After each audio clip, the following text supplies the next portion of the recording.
Just decided today I got nothing to do, so I would give my hand a try at video reviews. So what I've got today isn't just a gun or anything like that. I've actually got a protective item. Basically, it's just a mask. So here it is, and what it is the Army of Two Custom R from Evic. I got it a while back. I wanted to test it out and put it through its paces before I actually decided to do a review on it, because we get, people, I'm sure you've all seen them online on YouTube, going, oh, hey, well, I got this mask. Let me pull it out of the box for you and give you a full review of it. And, they haven't used it in an actual gunfight or anything like that, and you end up not knowing, how it actually holds up. And that's what I went and did. Did for you guys, is I actually tried it out for a couple weeks, different environments, see how it held up. And this is the video review of that. So let me start out by saying I got this mask from Evic, or Evic, however you want to say it. I got it way back when it was retailing at $89.99. They were $120 for a while. They're still dropping in price. I think now they're down to $60 to $70 plus shipping. So when I bought mine, it was $12 shipping, because Evic has their weight system. You only get the Super Saver shipping, the $5 shipping, if it's under 2 pounds. This mask apparently is not, including box and packaging and what have you. So keep that in mind. You will be paying another $10 to $15 shipping when you order the mask. Having said that, it came in, I think it was UPS, came in a fairly well packaged box. Came in a box inside another box, and in that box there was bubble wrap and then more bubble wrap. So it will come packaged fairly well. When I got it out, it was pretty good. I liked it. It was black. It was a Rios mask, I guess you want to call it. The one I had wasn't specifically designated, but it was flat black or matte black, however you want to call it. And I run a multicam loadout, so I didn't particularly think that would run well. Black mask, tan bottom. So what I did is I went ahead and painted it, just to kind of break up the color a little bit. You don't want it one color compared to another. It just doesn't look right. I mean, if you want to keep it that way, that's your decision. It's your mask. But I made mine some freak of nature version of multicam, just so it goes with my outfit, my rig, my gear, my loadout, whatever you want to call it. So it goes with that a little more. Collectively, that took 2, maybe 3 hours between coats, setting, drying, in the clear coat. It was stupid easy, but I'm overall happy with how it came out. I used the camo paint from Krylon, the spray paint, so as long as you know what you're doing, you should be fine using that. Just make sure to put a clear coat over it, because when you're running through woods or BBs are ricocheting off the thing, it will take paint off if you don't do it right. Okay. So anyways, more to the mask. It is got some heft to it, so it's not exactly as lightweight as one would think. Take a 1 pound weight or something, a soda bottle, anything like that, and that's about what you've got. If you hold a 1 liter bottle, maybe a 20 ounce, depending on how strong you are, that's the weight you've got. So just keep that in mind when you wear it. It's going to be a little front heavy until you get used to it. It is fiberglass. It's multi-layered fiberglass, so you don't have to worry about BBs punching through the thing or cracking it or anything like that. You do have to worry about dropping it on hard surfaces. It is a hard fiberglass, okay, just as I said before. You do have to worry about impacts, when you face plant on the ground. There isn't a lot of give with fiberglass, so as I'm sure you guys know, things that don't give, one's gotta go, okay? When I was painting this, I had it on a table, 2-3 feet off the ground. It was on a cardboard slat, and Moving around the table, I bumped it, and sure enough, the mask fell onto the cement. And this line here is actually a crack. And, you know, I had freaked out. I was like, oh my god, I just dropped this thing. I spent so much money getting it here and was so happy. And then I drop it and there's a crack. And I'm like, oh my god, it's ruined. And, you know, I calmed down after a couple minutes and was like, you know what, it's just another battle scar, I guess. You know, no problem. It didn't go all the way through, so I was fine with that. There are a couple divots on the mask, and there is one here, and there's another one right here. These are not imperfections in the mask. They're actually made into the mask. That's what they did at EVIC on purpose. Having said that, they are not factory produced. They're not mass produced, like put in a machine and molded and sent on. They're actually handmade, so you don't have to worry about it, you know, mass imperfections like some of your low-end AEGs where something's not in there. The fasteners to hold on your spider bracket. This isn't how it comes. Okay. The screws here are very cheap metal, and they strip very easily. So if you're one of those guys that takes everything on and off a couple different times to customize it, just keep that in mind when you take it off, because they will more than likely strip on you. I mean, how hard is it to use a flathead screwdriver? As for the bracket system itself, it like I said, it didn't come with this ring.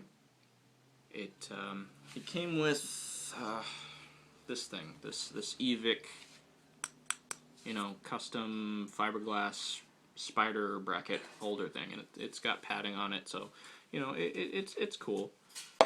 But what I found is one day when I came home, I found my mask on the ground in my room, and what had happened is the bracket had let go, you know, and I was less than pleased about that.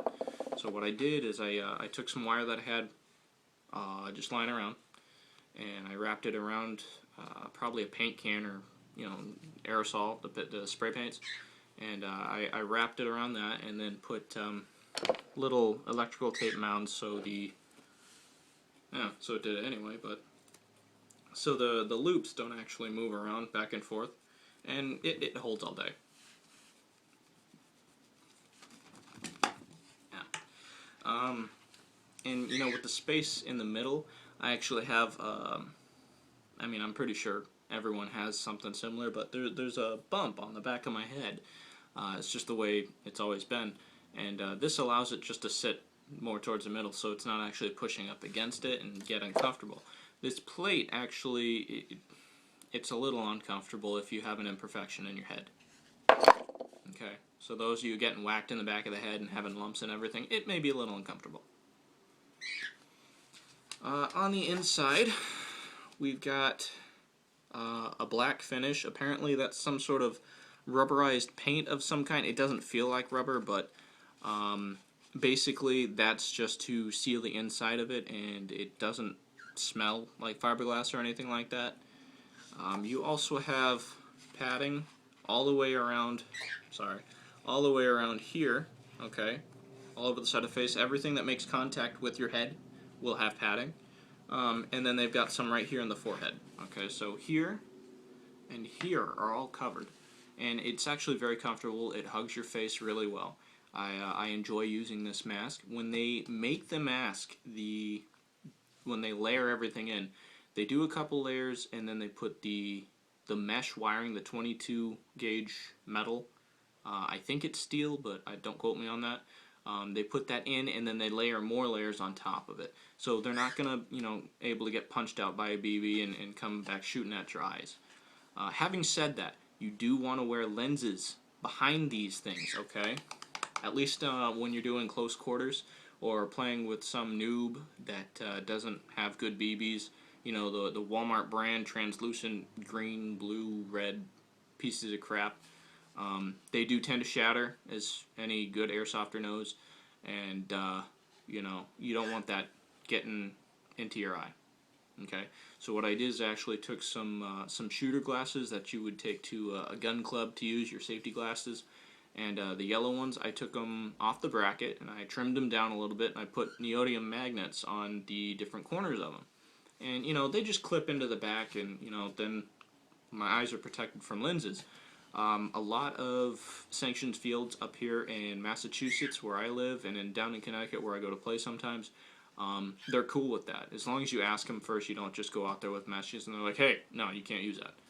I haven't had anyone say I can't use the mask yet, as long as I have either the lenses in, or if it's an outdoor field, then they're fine because I use mesh there.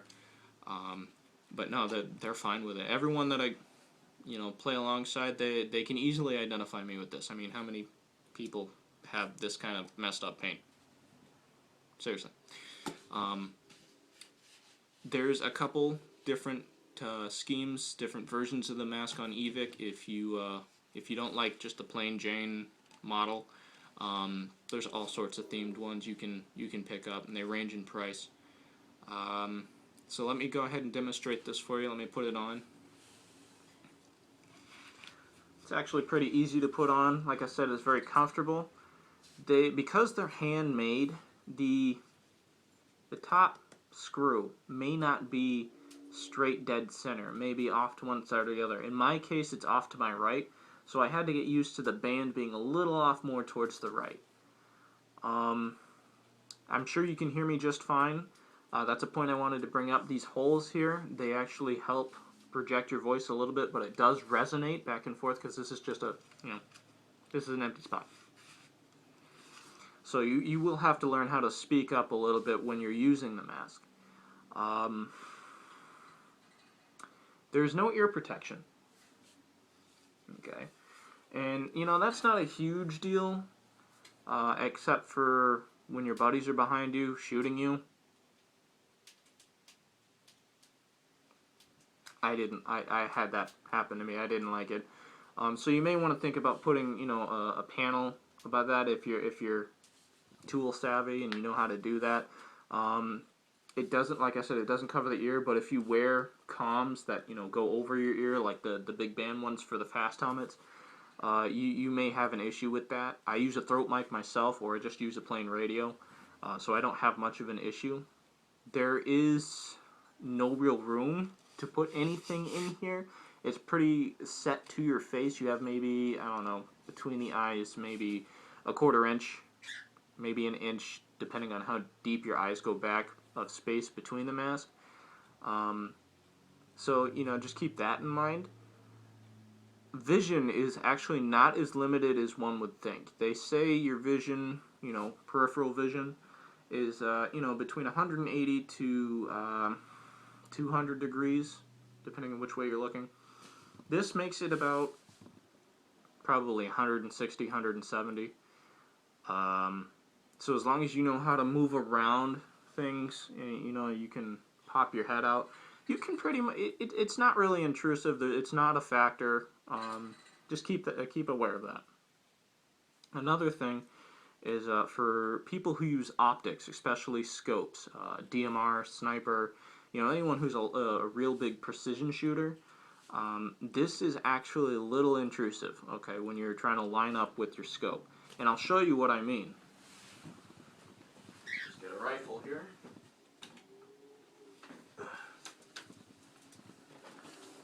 This is my KWA SR10 with a Bushnell 9x32 rifle scope on it. Nothing too special.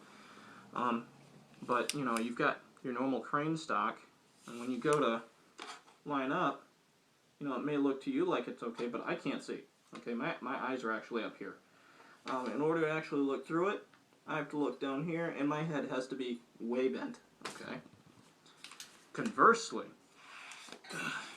if I take the mask off,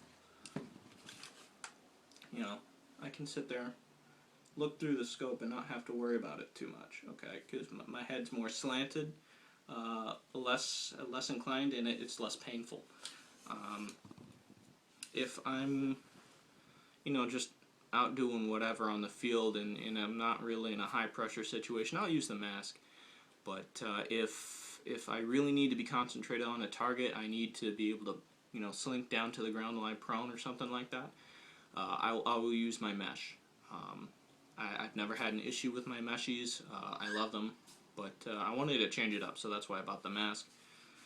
Also to the fact that I was playing indoor not too long ago, but I got shot in the forehead. I usually use the ESS goggles inside in my iron face and just a hat.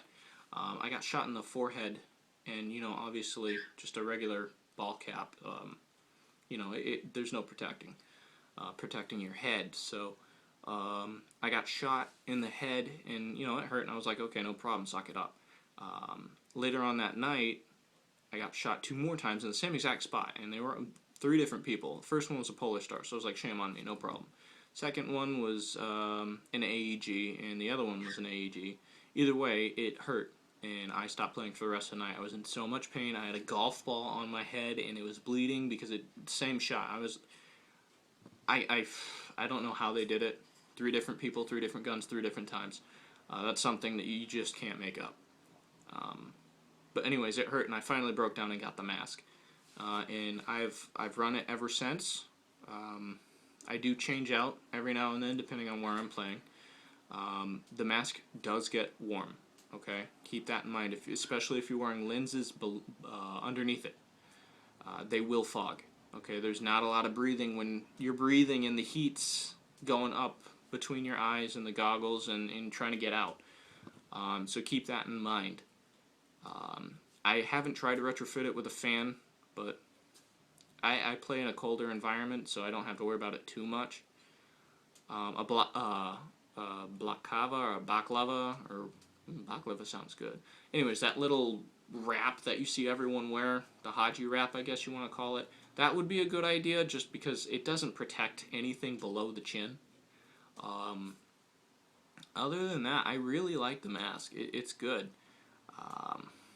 The overall construction of it, I was impressed with. I can't say enough about it. But, if this is something you really want to try out, maybe if you have a buddy that has it, maybe he'll let you try it out if he's a good buddy.